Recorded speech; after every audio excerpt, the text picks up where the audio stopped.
తెలుగులో శతాబ్దాల గౌరవం, పట్టు పరంపరకు ప్రతీక, సంప్రదాయానికి శాశ్వత చిరునామా సఖీ.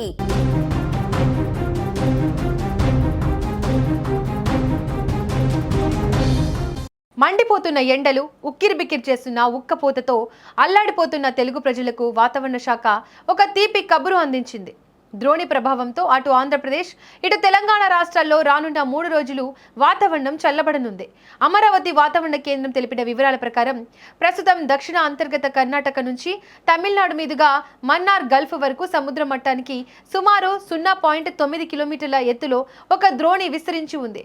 దీని ప్రభావం వల్ల ఆంధ్రప్రదేశ్లోని రాయలసీమ, దక్షిణ కోస్తా జిల్లాల్లో వర్షాలు కురిసే అవకాశాలు మెండుగా ఉన్నాయి.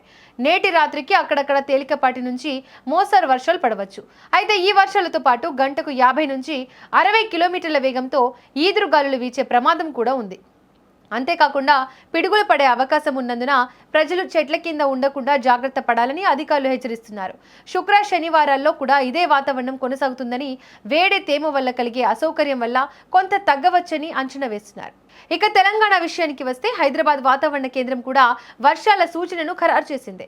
మహారాష్ట్రను ఆనుకొని ఉన్న తెలంగాణ ప్రాంతంలో సముద్ర మట్టానికి 3.1 కిలోమీటర్ల దూరంలో ప్రతిచక్రవాత వలయం ఏర్పడింది. దీనివల్ల రాష్ట్ర వ్యాప్తంగా పలు జిల్లాల్లో రానున్న 3 రోజులు వాతావరణంలో మార్పులు చోటు చేసుకుంటాయి.